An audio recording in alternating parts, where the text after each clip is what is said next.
to clear this toughest exam, one must be mentally also toughest, right? So how tough you are mentally? So when it comes to stress, I face stress because I failed in this particular examination 4 times in a row. This year, GS4, there was one Tirukural. Yes, sir. Those who in trouble will trouble the trouble by not bothering the trouble. How did you answer that Tirukural? Any example did you give? So I do not remember my answer exactly, but it was more, I deciphered it as was more about emotional intelligence. What motivated you to prepare for civil services exam? Primarily in my village, I was associated with the village youth committee, and which looked after the socio-economic welfare of the village. And through that particular society came in.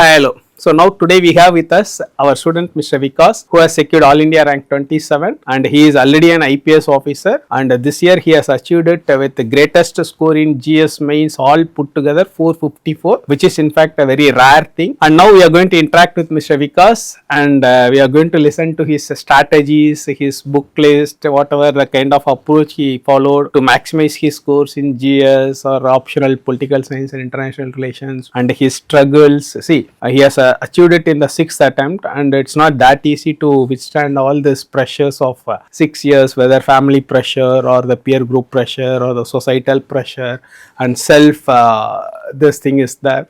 So let us now interact with him. So he is here to share all his experiences of the 6 years. Hi, congrats Vikas. Thank you, sir. Just brief about your family. My family is engaged in agriculture. My father is a farmer and my mother is a homemaker.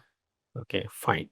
So what motivated you to prepare for civil services exam? So what was the spark?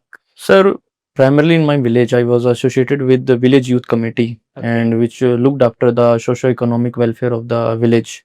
And through that particular society came into touch with the civil servants, and I got to know about their role in developmental issues or going for the development projects in the society. So from there I got to know about these services. But after my plus 2 class, when I scored a good percentage of marks in plus 2 classes examination, from there my parents motivated me to take up civil services. But the real spark that I got was in my college life. So right from your school days, you are academically brilliant, right? Yes. So can I say that your academic brilliancy has shaped up your UPSC civil service preparation in a way? So to a certain extent, I believe that my academic background helped me to prepare for civil services. I was used to study for long hours, which is very much a necessity in civil services examination. And in civil services examination, you get to show up on the study table every day. So that was not a big thing for me. So I can say that academically I was good, and that really helped me in preparing for civil services. Fine, good. See, you did your BCom, right? Yes. Then after your BCom, you started your preparation for civil services, or during your college days you started the preparation? When did you exactly start? During your college days or after college? Sir, I started my preparation for civil services in the college itself. In fact, I appeared for my first prelims in the 3rd year of my college life. Okay. But 3rd year of college life, generally age restriction, like generally arts graduates, they complete by 20, right? No, I was 21 when I graduated. Okay. So I was very much eligible for preparing or for appearing for the civil services examination in my 3rd year. Oh, okay, fine. That's good. Okay. So immediately after your college, you gave the attempt. Like when you are in the final year, you gave the first attempt also. Yeah. Okay, fine. So how was the experience at the first attempt? So it was kind of very hectic. At that time, the COVID pandemic hit, and the prelim got postponed to October 2020. I gave my first attempt in 2020. Okay. And there was an element of fear about COVID, and so much things were going on. So that was a kind of hectic, and I also failed my first prelims. So that gave me my, I would say, first setback in my journey of civil services. Okay. So how prepared you were when you gave your first attempt? Like, do you think you were really well prepared, or you just gave a attempt a try. I was prepared to a certain extent, Okay. but when I say honestly, I was not that well prepared when I assess my situation today about my preparation at that time. Okay. So I would say I was not decently prepared, but During your though I first was, attempt. yeah, So further attempts like second attempt, third attempt, fourth. Now you got it in the sixth attempt, right? yeah, See, during this journey of 6 attempts, definitely you must have undergone a lot of mental stress, exactly. fiscal stress. I mean, monetary Financial, stress, right? Social pressures, yeah, parental pressures, peer yeah. group pressures, repeated failures, right? To clear this toughest exam, one must be mentally also toughest, right? So, how tough you are mentally, and how did you enhance your mental toughness? How did you undergo all this stress? So when it comes to stress, I faced stress because I failed in this particular examination 4 times in a row, Okay. and the stress was higher in the third and fourth attempt because in those attempts I got out at the interview stage. So when it comes to stress handling, I used to look at my goal only. I used to assess myself. What went wrong was my primary question. And I used to work really hard on that particular part. So goal orientation and a certain level of discipline with a strong inner goal helps you get over these failures and helps to get you over your stress. So these are certain factors, and also the support which the family provided and my particularly my friends provided during the low phases of my life or low phases of my journey, they really helped me to bounce back. Good, good, good. See, now you have undergone 6 years of preparation, right? Let us put the question in a different way. Now you have seen what is what, Yeah. right? Suppose if you were to start the preparation again afresh, one particular mistake one should not commit in the sense, what is that mistake? Suppose if you are to start again fresh. Sir, for that I would say that collecting too much resources which are not of any use in the preparation was my mistake, and I wasted a huge amount of effort as well as timing on those particular resources. Having specific resources and a good guidance by mentor or a person who has already selected, or even by a person who has failed in this particular process, can help you in getting a good start. Okay, fine. See, generally fresh aspirants get inspiration from listening to the toppers videos, and most of the fresh aspirants are attracted towards that, and they follow the toppers strategies, they download the topper study materials, they download the toppers answer sheets. So what do you think, what is the role of this toppers videos, toppers strategies, or toppers answer sheets? So many a time I see many aspirants try to imitate them, imitate the topper. Some even have the feeling if they have the topper notes, they'll also get that rank, they'll also get that mark. What do you say? Like, what is the role of these toppers videos, toppers notes, or topper strategies? So, how do you see that?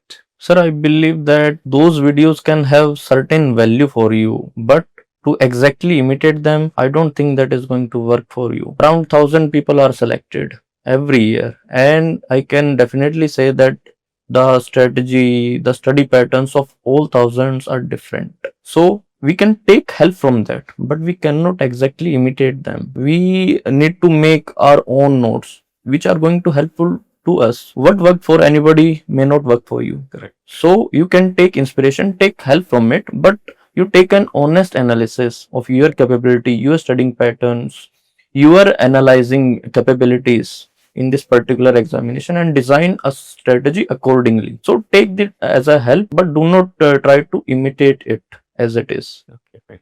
So I'll put it this way: you should further your notes, you should further your strategy, you should further what is fit for you. Right? Yeah. That should work.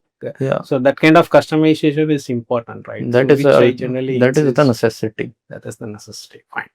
Coming to prelims, right? So let us split it into two parts: GS and CSET, right? Prelims, GS preparation. So what was your approach? What was your strategy? So when it comes to prelims, it is highly unpredictable paper, and The most important guidance, advice I would like to give to aspirants is be prepared mentally that today or on the day of prelims, something is going to come anew that is going to shock the people. At that time, you do not have to panic and you have to manage that particular thing very brilliantly. If you are able to do that, you are in. If you panic, you will be out. Have a good strategy, have limited resources, but go through them. Do practice mock tests and analyze them deeply. I would say shape your elimination skills or paper solving skills very thoroughly, because prelims is more about using a limited amount of knowledge to solve the questions. Using knowledge, you can solve at max 32 questions, but that is not going to get you through the prelims stage. You have to take the risk. So it's ultimately your strategy, how many questions you are going to attempt, how many rounds of paper you have to take in order to solve your questions, how much is your accuracy when it comes to elimination techniques that you are using in various questions. So I used to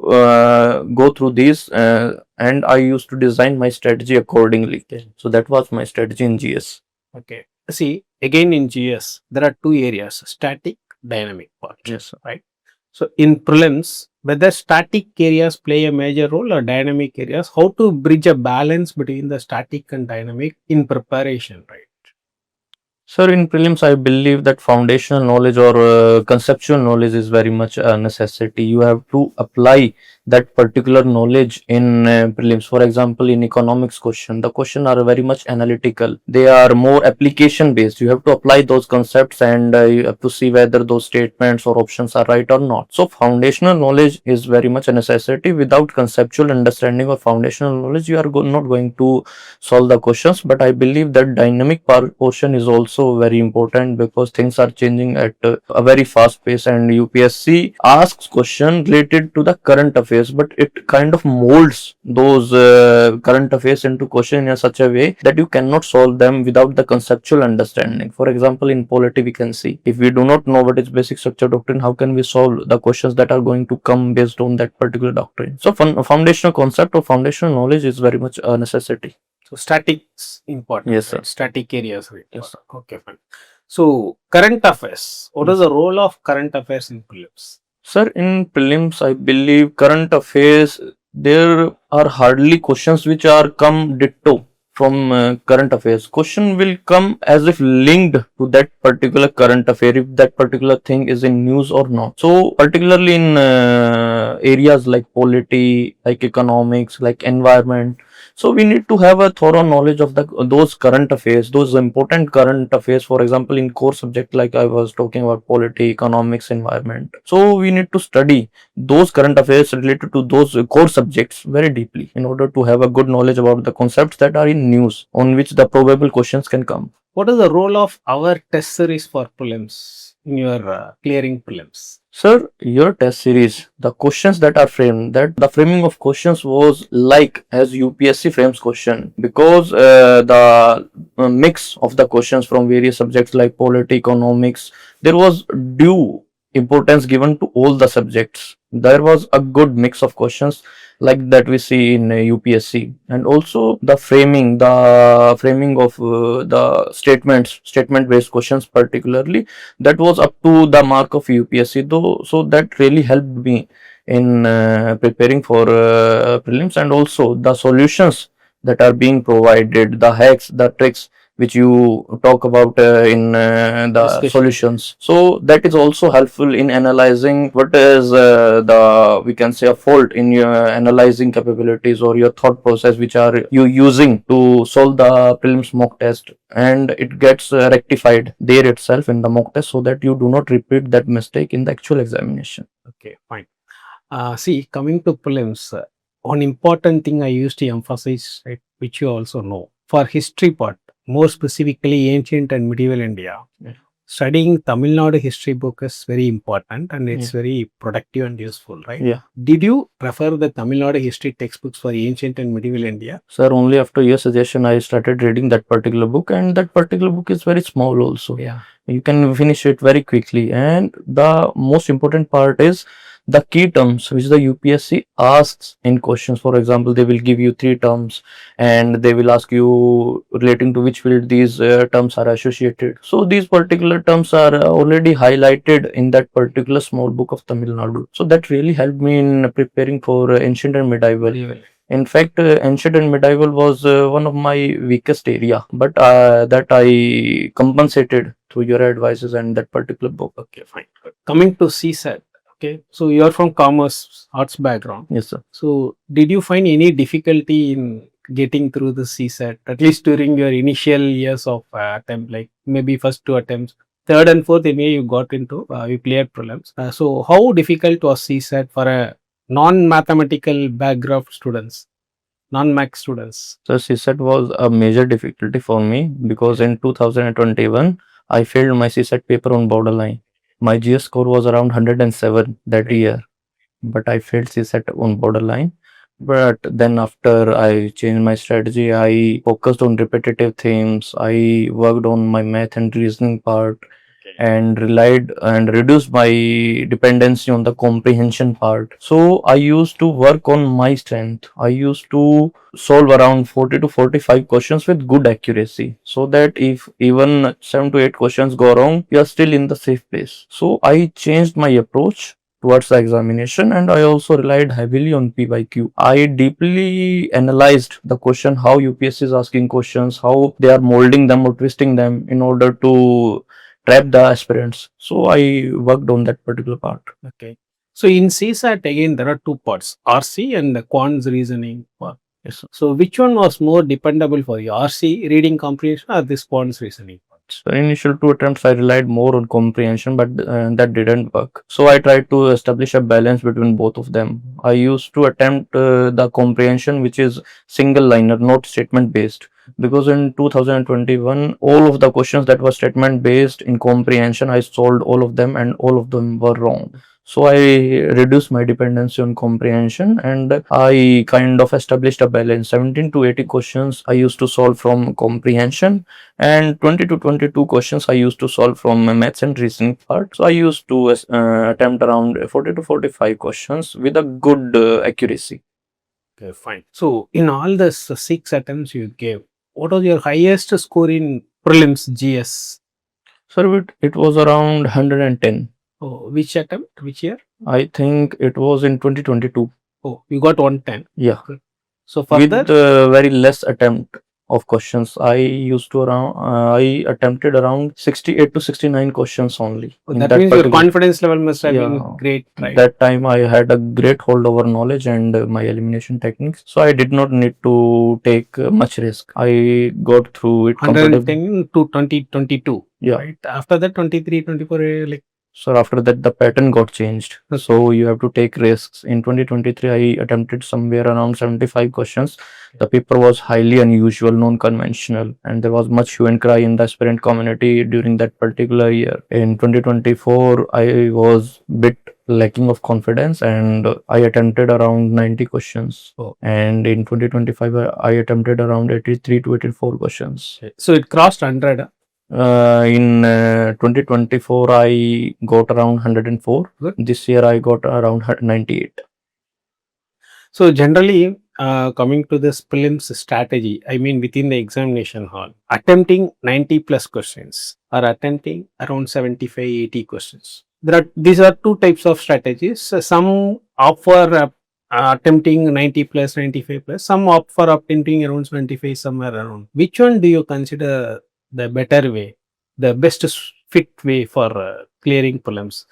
Going for 90 plus questions or keeping it in a mediocre range, say 75 to 80? Sir, I believe nothing is best for all the aspirant. Every aspirant is unique. The level of knowledge of some is good, some is kind of little bit weaker, some are good at elimination skills, some are not. So I think it depends on individual to individual basis, and it also depends on the level of paper or the toughness of paper that you get on the D-Day. So I believe everyone should be flexible in the approach and they should carry out their thorough analysis. How much accuracy percentage are they having in the second or third round, or even with the questions that they are attempting with the 90% plus surety that this is the answer. So it depends on the individual on variety of factors. So I believe everyone should frame their own strategy. In fact, you yourself has experimented that.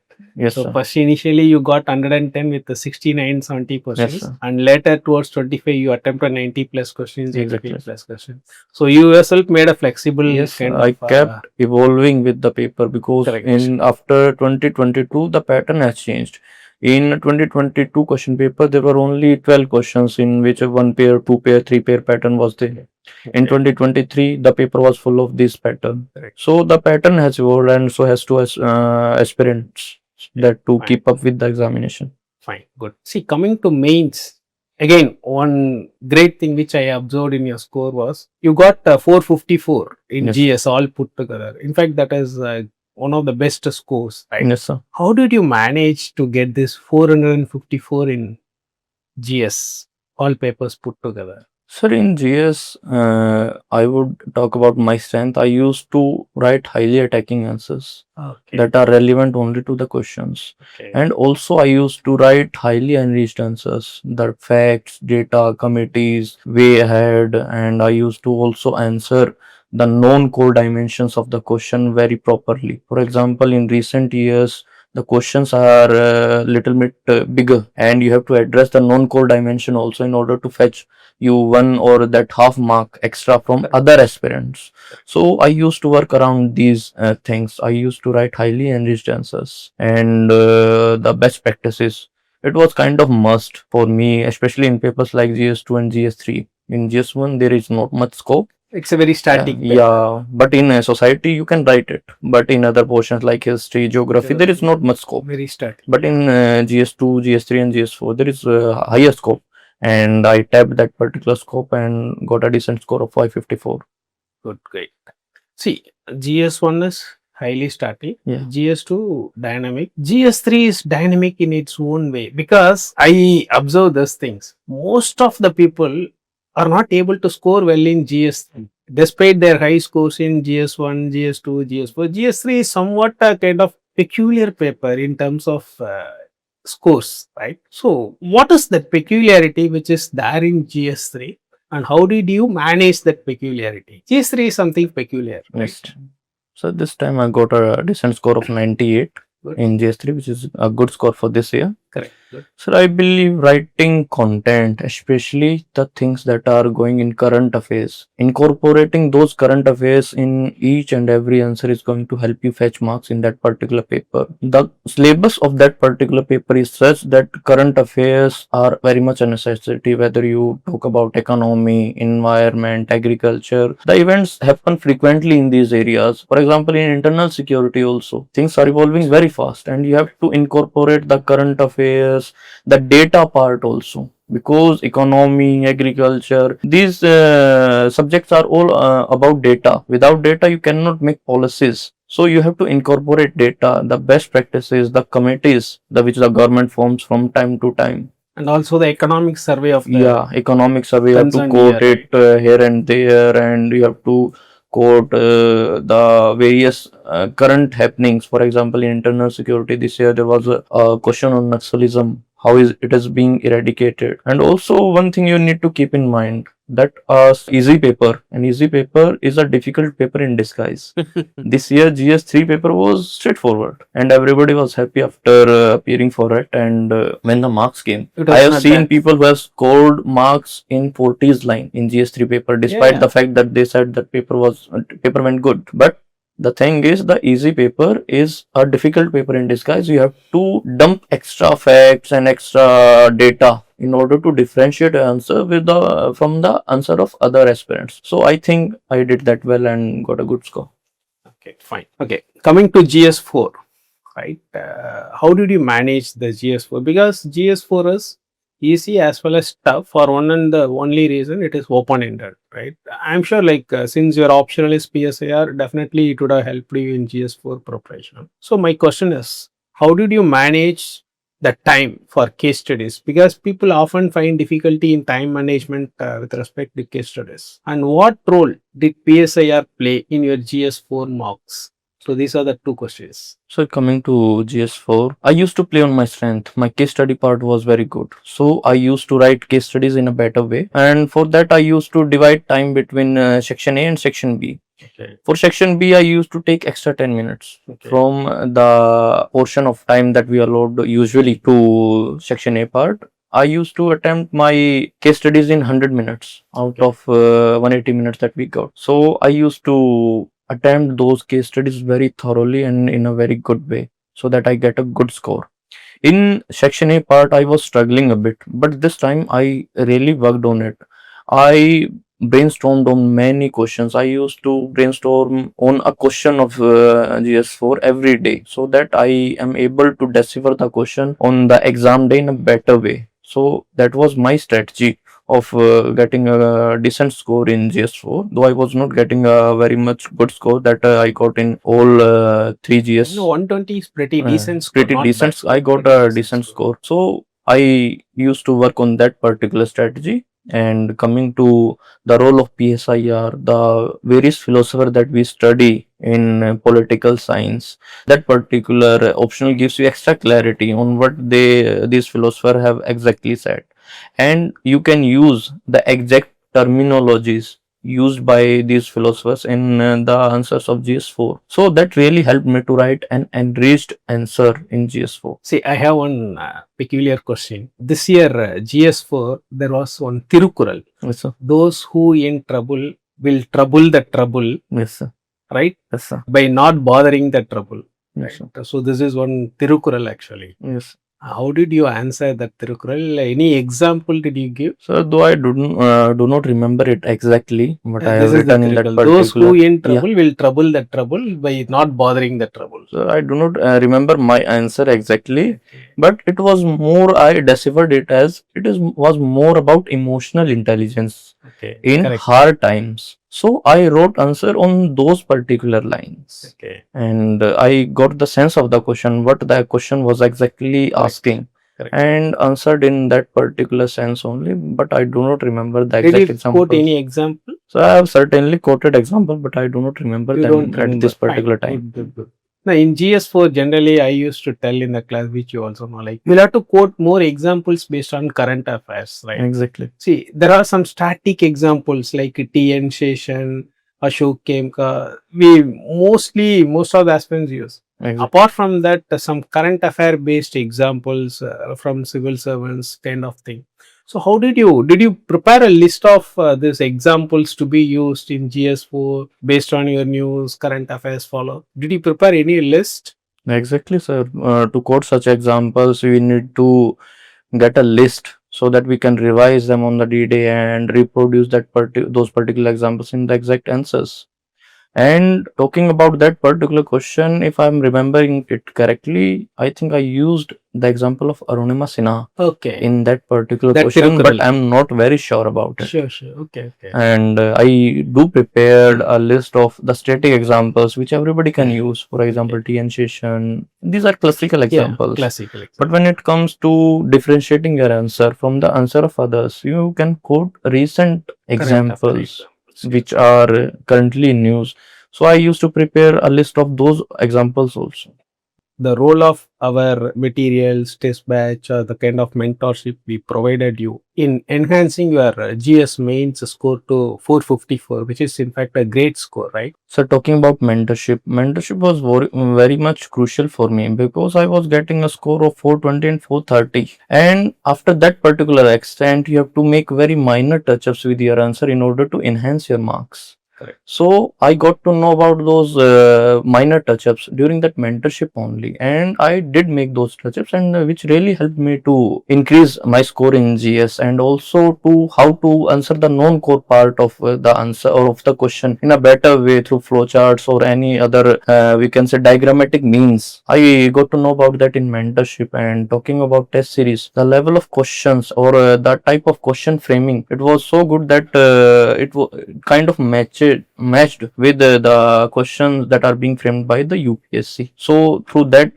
test series, I got to kind of simulation UPSC papers, and the elaborate solutions that were provided in the solutions that really helped me to analyze my answer with the model answer, so that I can make changes in my answer writing style to improve further. And also the content that I used to pick up from those model answers, that really helped me to enrich my answers further, which really helped me in writing better answers in UPSC real papers. Okay, fine.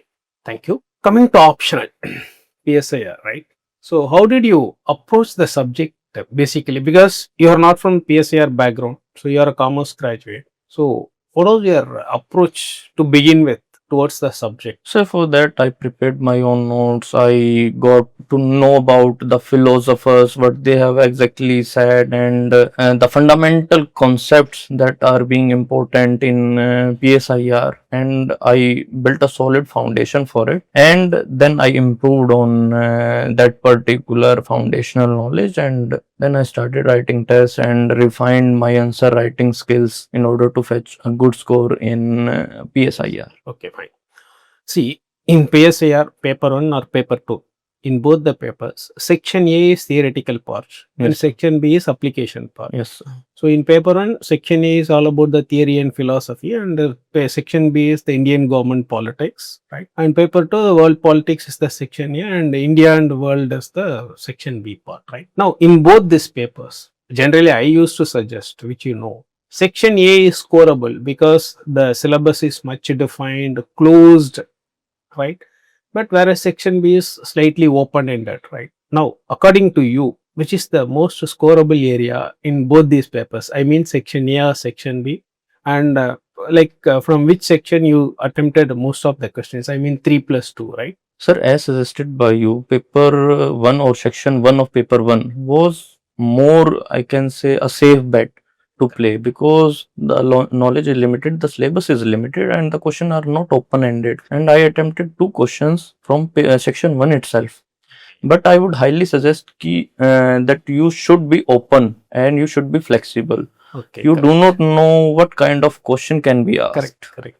You have to be very flexible and never be dogmatic that you are going to attempt only from the section A. You are going to pick those 2 questions. Exactly. You are also used to suggest it that in emergency situation, be mentally prepared. Correct. If you have to select 2 questions out of paper, of section B of paper 1. So fortunately, this year I got 2 questions from the section A itself. Okay. And in case you are struggling with the selection of question from both of the portion, you are getting 2 question from each portion, then go for section A as you suggested. Okay, fine. And in paper 2, India and the world is much more dependable, that area, right? Yes. And questions have more of a kind of template. Yes, right? sir. The answers are much more template based. Any country, India and China, India and Nepal, whichever country you take, Yes, sir. finally you will have to conclude with the diplomatic words. This is very static kind of Yes, thing, sir. right? So, do you think India and the world, section B is much scoreable than section A in paper 2? Do you think? Sir, in fact, I have chosen 2 questions from the section B itself, India and the world, because in section A, the scope of framing questions for the examiner is huge. For example, the political party syllabus.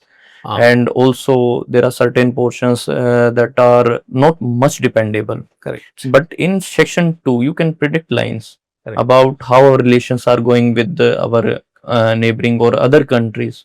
So you can prepare them thoroughly. For example, this year it was certain that you are going to get question on India-China relations, because from last 2-3 years it was not being asked. So I prepared that, and the question came.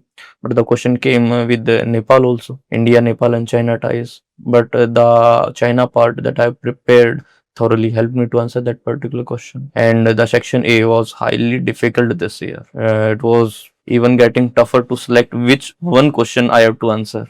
Correct. So second part is more dependable, I guess, Yes. and it is more dynamic. You can use more current affairs. Correct. And that would certainly add value to your answer. Yeah.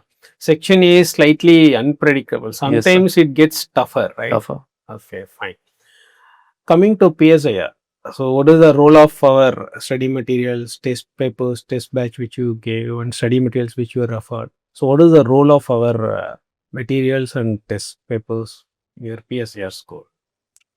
Sir, talking about the study material, I used to pick up the keywords that are very much a necessity in PSIR in order to fetch you marks, and the refined content which I got, because in market there are not so various educators, but they are too lengthy. You cannot revise them between prelims and mains. The time is getting shortened. This year I think we have just have 80 to 85 days, so you cannot revise thorough notes, the bigger notes. So I used to depend on that concise content that you provided, and the keywords and the opinions of various scholars that you used to provide. I used to quote them in my real answers. And talking about mentorship, the minor touch-ups, uh, just as suggested in GS, I also used to get those suggestions in PSI, because Test paper. in PSIR you have to write more in paragraph format and less in points format. So in that particular optional, the orientation of your answer changes very much. Correct. So you have to write in we can say organized manner, and that is kind of difficult in paragraph format when you get used to point format in GS. So that helped me in keeping my answer straightforward, and the value addition that was being provided added value further to my answer. So that kind of enabled me to get a good score over 272 in PSI. Fine, good. See, here I have one question. You rightly pointed out, which in fact I used to emphasize while correcting your test papers also. See, many aspirants have this doubt whether to write my answers in bulleted format or in small paragraphs. And you said writing in paragraphs works well with PSIR. Right, sir. Now you tell me, writing in small paragraphs or bulleting the points, which is most dependable and most workable in terms of fetching high scores. So majorly I depended on paragraph format, Small but paragraphs. sometimes I used to write in bullet points. For example, in 10 markers, for example, the question is being asked on CAG, and I have high number of points to write. In that particular question, I can dump more facts, more data about CAG if I have that particular knowledge in a points format. But I used to combine that particular format with the paragraph format. I did not even write a single question only in the points format. I used to combine that particular format in points format with the paragraph format. So that kind of added kind of diversity in your answers. It was not monotonous for the examiner to read, and also it kind of beautifies your answer if your answer is laced with various facts, data, and various can say value additions.